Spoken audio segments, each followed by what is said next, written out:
Hola, muy buen día. Nosotros somos el equipo 4 y vamos a presentar el seminario 4. Sistemas de coagulación y pruebas de diagnóstico hemostático. Este equipo está conformado por Muñoz Cumo Liliana, Lorenzana Martínez Artúo y Uloa Hernández Pilar. Bueno, comencemos.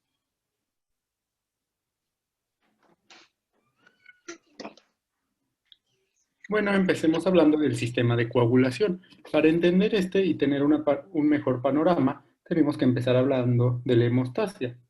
Como ya sabemos, la hemostasia es el proceso que mantiene la integridad del sistema circulatorio ante algún daño vascular. Durante este proceso van a interferir diversos factores necesarios para que éste funcione de manera adecuada. En los sistemas de coagulación van a tener tres importantes funciones, que es tapar una lesión en un vaso, mantener la sangre en un estado fluido y remover el coágulo y restaurar el vaso dañado, para así mantener la salud de este.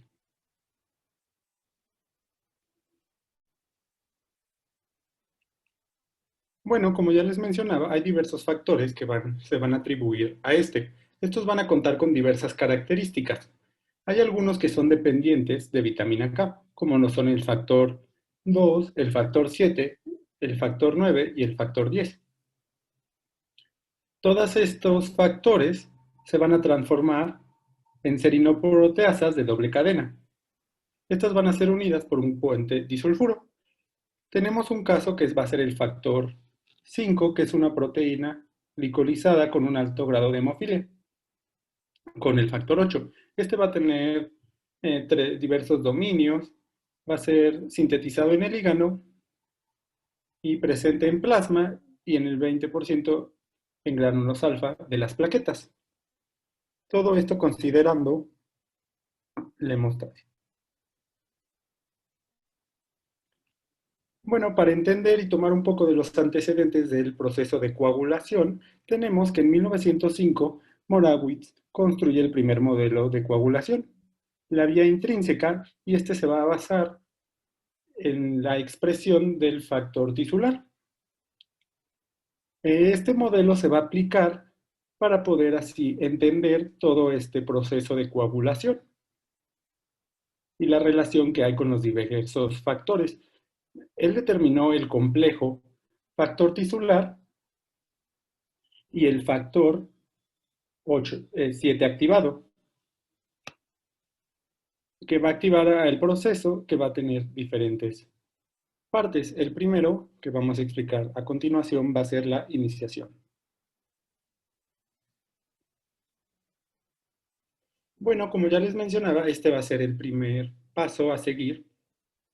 Tiene lugar a nivel celular y va a ser en células productoras del factor tisular, como lo van a ser los fibroblastos, monocitos, entre otras células. Todo esto nos va a llevar a la generación de diversos factores, como lo mencionamos anteriormente, el cual, por ejemplo, en este caso, van a ser el 10 activado y el 9 activado en pequeñas cantidades. Aquí se va a empezar la formación de trombina para así iniciar el proceso y esta sea utilizada en los siguientes procesos.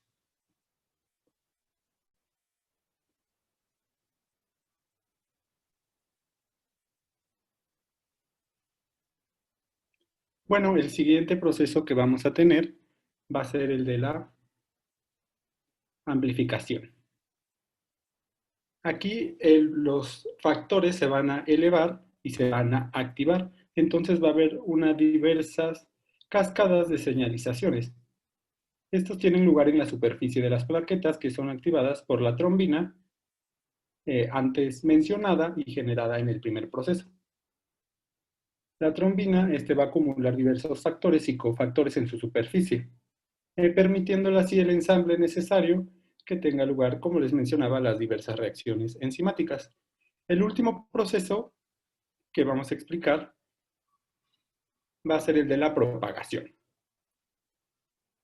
En este va a ser el último proceso Y aquí las proteasas se van a combinar con los diversos cofactores en la superficie plaquetaria que mencionamos anteriormente, promoviendo la generación de grandes cantidades de trombina que favorece la formación de fibrina.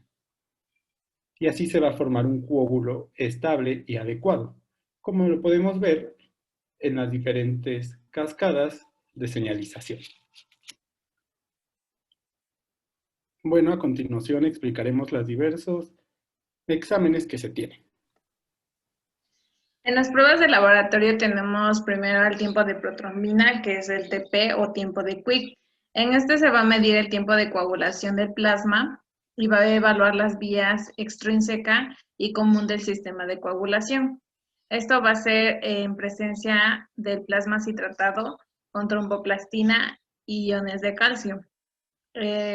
Los niveles considerables de fibrinógeno que alteran el TP son menores a 80 miligramos sobre decilitro, y los valores que se deben obtener adecuados para el tiempo de protrombina son entre 10 y 15 segundos. Cuando el TP se encuentra prolongado, puede ser debido a diferentes factores como la deficiencia congénita o adquirida de factores como el factor 7, el factor 10, el factor 5 o el factor 2. También se puede deber a una enfermedad hepática o la deficiencia de vitamina K.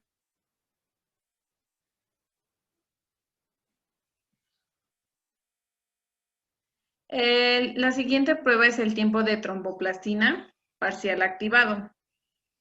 Es una prueba que permite el chequeo de la vía intrínseca del sistema de coagulación.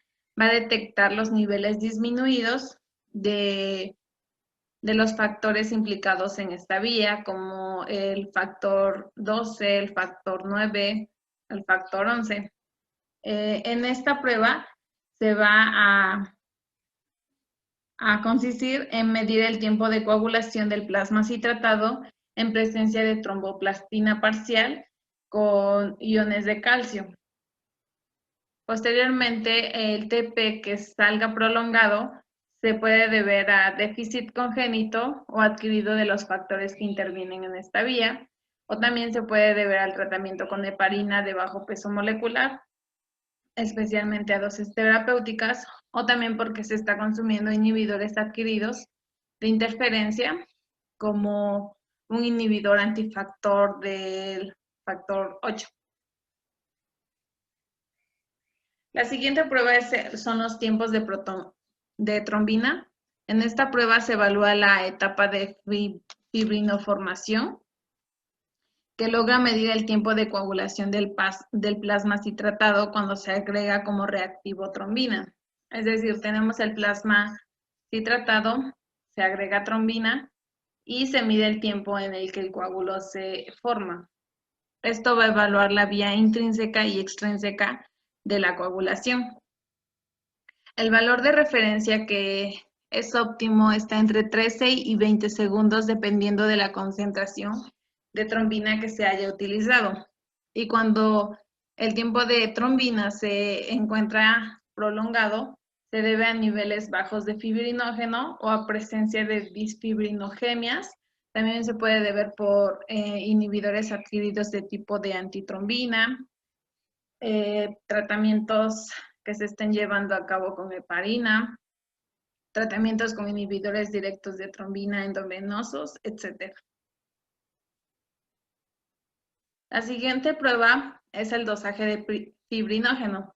Esta se va a basar en la medición del tiempo de coagulación de un plasma que se va a diluir en presencia de un exceso de trombina, de manera que el tiempo sea o tiene que ser inversamente proporcional a la concentración de fibrinógeno.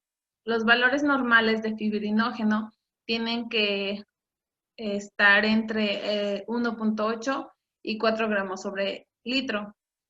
Cuando tenemos un valor aumentado de fibrinógeno, se puede deber a distintos procesos inflamatorios e infecciosos, así como cáncer, aterosclerosis, etc. El dosaje del factor 2, 5, 7 o 10, este va a ser o va a medir el tiempo de coagulación del plasma así tratado del paciente diluido en presencia del plasma que va a ser deficiente en el factor que se quiere evaluar. Cualquiera de los factores que antes mencionamos tiene que estar deficiente esta muestra. En esta muestra se tienen que agregar los otros factores, excepto el que se tiene que evaluar, más el fibrinógeno necesario. A través de este ensayo se toma el tiempo de Quick o el TP. El grado de prolongación va a depender de la concentración del factor, en particular en el plasma del paciente. Y la deficiencia de estos factores puede deberse a que sean congénitas o adquiridas, así como también diferentes situaciones que esté cursando el paciente, como hepatopatías, coagulación intravascular, deficiencia de vitamina K, etc. El dosaje del factor 8, 9, 11, 12 o pK mide el tiempo de coagulación del plasma así tratado que se va a diluir en presencia de un plasma que va a ser deficiente en el factor que se tiene que evaluar. En este se van a aportar todos los otros factores, como anteriormente lo mencionamos, los otros factores que no se deseen evaluar, más el fibrinógeno necesario. Esto se va a medir a través de un ensayo que ya mencionamos, que es el tiempo de tromboplastina parcial activado. El valor de referencia va a estar entre 50 a 150%. La realización de las pruebas como tiempos de protrombina, trombina, tromboplastina parcial, fibrinógeno y un recuento plaquetario nos van a dar la idea del estado de coagulación de un paciente en trauma. No obstante, no tiene en cuenta las características físicas de la fibrina formada ni la cinética de la formación en vivo. Es por ello que se han desarrollado muestras en sangre entera que van a permitir así la evaluación considerada más fisiológica del proceso de coagulación. Una de las técnicas que se ha considerado en los últimos años en situaciones de sangrado crítico o cirugía es la tromboelastografía. En la formación del coágulo en vivo van a intervenir distintos procesos dinámicos que van a interaccionar entre sí. Tanto la localización del trombo como las propiedades mecánicas del mismo van a ser esenciales para una hemostasia apropiada. El coágulo consiste en una malla tridimensional de fibras de fibrina entrecruzadas que van a atrapar las plaquetas y otras células. Esta malla es rígida, pero con elasticidad necesaria para resistir a las fuerzas del flujo. El tromboelastograma va a ser una prueba de hemostasia vicoelástica. Esta va a medir la dinámica de formación y las características mecánicas del trombo. Dentro de los parámetros principales y rápidos que van a medir, se reciben así los nombres según el tipo de equipo que se utilice. Tenemos el tiempo R o CT. Este va a medir el tiempo de latencia en comenzar a formar la fibrina y dependiente de la concentración de factores y de la velocidad con que se va a formar la trombina. También tenemos el tiempo K o CFT. Este va a medir el tiempo en alcanzar 20 milímetros de amplitud que indica un coágulo de determinada fuerza. Tenemos la velocidad, mide la rapidez en la formación entre cruzamiento de la fibrina. La amplitud máxima o máxima firmeza del coágulo depende de las plaquetas a través de la unión de fibrina a la glicoproteína 2B, 3 activado, y de los niveles de fibrinógeno. En los últimos años se ha utilizado mucho en la evaluación de la hemostasia en situaciones de hemorragia crítica, en pacientes post-trauma o cirugía, además de partos. Incluso se ha desarrollado nomogramas de tratamiento con hemoderivados de acuerdo a los resultados de la prueba.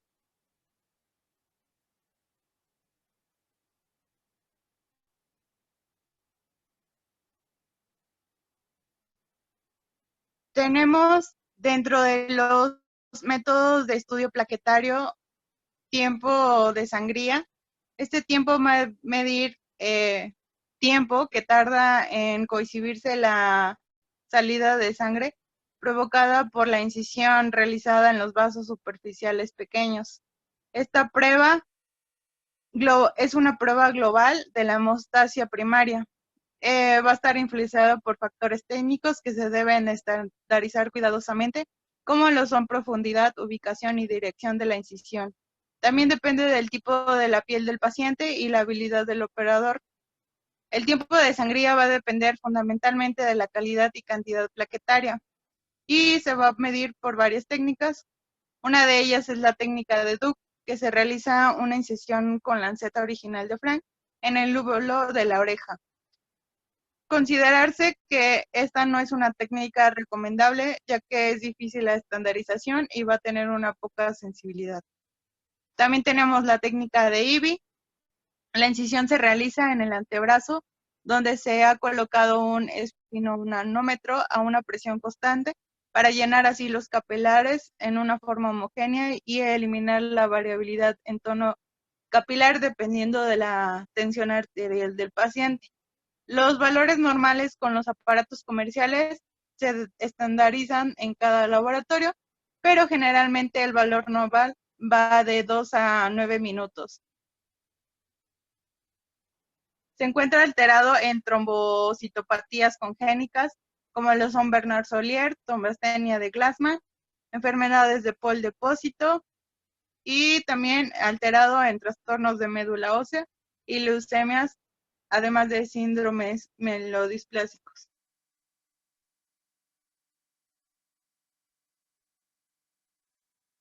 Tenemos adhesividad plaquetaria, se fundamenta en que es una de las primeras etapas de la hemostasia, que relaciona una superficie no plaquetaria, como lo son el subendotelio, las matrices de colágeno, y que van a relacionarse con la plaqueta. Al producirse una injuria tisular, quedan expuestos los componentes del subendotelio. La plaqueta se va a adherir activándose y va a emitir pseudópodos, formando así una monocapa que va a cubrir la disrupción endotelial producida por la herida. Esta prueba se puede medir por la técnica de Borch-Gray. Es una técnica en vivo. Se realiza el tiempo de sangría. Posterior se deja fluir la sangre y a los 2 minutos con una micropipeta se toma una muestra de sangre que fluye de la incisión practicada para hacer el tiempo de sangría. Se realiza un cuento de muestra, asimismo se toma una muestra de sangre venosa y se realiza un recuento plaquetario basal. Los valores disminuidos se presentan en enfermedad de Bernard-Solier, ya que es una patología que está alterado cuanti y cualitativamente el complejo glicoproteína 1B, 5 y 9, a nivel de la membrana plaquetaria. En la enfermedad de von Willebrand se pueden presentar también valores disminuidos. Esta prueba también puede encontrarse en la enfermedad de Pol de depósito y en diversas trombocitopatías como son síndromes mieloproliferativos, enfermedades renales crónicas, síndromes de plaquetas activadas, por ejemplo, enfermedad valvular cardíaca. También tenemos la prueba de agregación plaquetaria. Se fundamenta en la interacción plaqueta-plaqueta, medida sobre el plasma rico en plaquetas por método óptico y sobre sangre entera por impedancia. La preparación del paciente es importante, que no ingiera medicamentos que van a alterar la función plaquetaria. En el caso de las drogas que inhiben las plaquetas de manera irreversible, como lo son el ácido acetilsalicílico, se les sugiere suspender su ingesta entre 7 a 10 días previos al estudio. En caso de drogas que producen inhibiciones reversibles, como antiinflamatorios no esteroides, se suspenden de 72 a 96 horas. Siempre se registran todos los medicamentos que ingiere el paciente. No se necesita un ayuno previo a 8 horas estrictamente, pero sí libre de ingestas ricas en grasas y evitar, para que se evite la opalescencia del plasma que puede interferir en el estudio. Además, se recomienda al paciente que se abstenga de fumar 30 minutos y de consumir cafeína 2 horas antes de la toma de muestra. Tenemos también el método de transmisión de luz, o conocido como la agregación en plasma rico de plaquetas. Se ajusta el agregonómetro con plasma rico en plaquetas el 100% y plasma pobre en plaquetas delimitado con el 0%, correspondiente así al 10 y el 90% del registro milimetrado.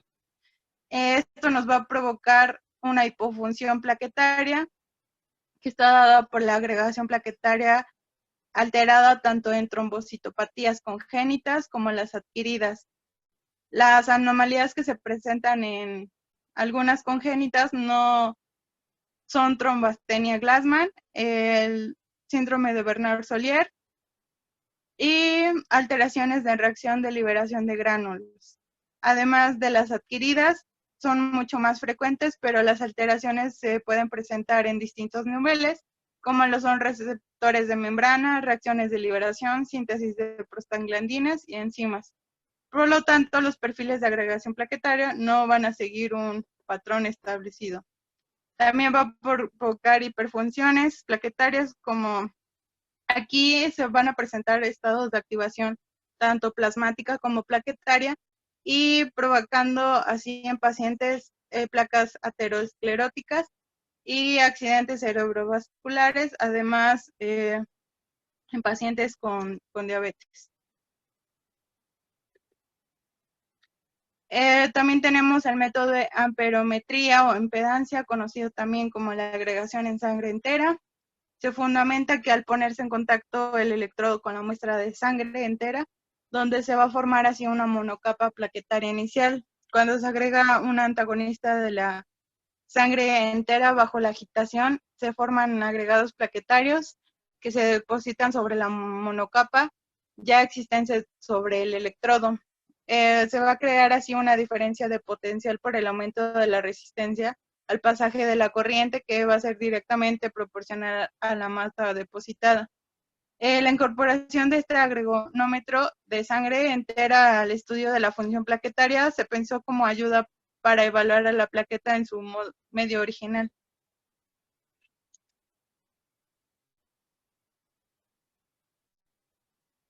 También tenemos la prueba de recuento plaquetario en sangre, que va a reflejar en pacientes normales el equilibrio que existe entre la producción de médula ósea y las plaquetas en circulación periférica. Se debe trabajar con material plástico o vidrio siliconado, ya que pues, las plaquetas van a tender a adherirse y agregarse sobre cualquier superficie que no tenga las propiedades antiadherentes similares a las del endotelio normal. Es conveniente observar al microscopio un frotis de sangre periférica. Independientemente del método que se utilice para el recuento, se evaluará el número, distribución, forma y tamaño plaquetaria. Los métodos de recuento pueden ser manuales, semiautomáticos o automáticos. Dentro del recuento plaquetario automatizado se emplean contadores multiparámetros, donde el recuento plaquetario es parte del perfil celular sanguíneo. Se trabaja con sangre anticoagulada con EDTA. Existen contadores que van a utilizar una metodología apertura-impedancia con el fin de seguir el fundamento que es la célula al pasar a través de un orificio en el que hay una diferencia de potencial conocida, va a inducir así un impulso eléctrico que es directamente proporcional al volumen celular. Para esto la muestra tiene que ser diluida y automáticamente con una solución conductividad fija, conducida a través por un orificio de tamaño determinado. Durante el ciclo de medición, cada célula que atraviesa la zona de sensado interrumpe el flujo de corriente constante, generando un impulso eléctrico cuya amplitud va a ser proporcional al tamaño de la célula. El número de pulsos generados durante cada medición va a corresponder al número de células sensadas. Luego se van a clasificar las células contadas por el tamaño y la mayoría de los equipos cuentan de 2 a 20 femtolitros de volumen, haciendo una extrapolación por cuadrados mínimos del histograma.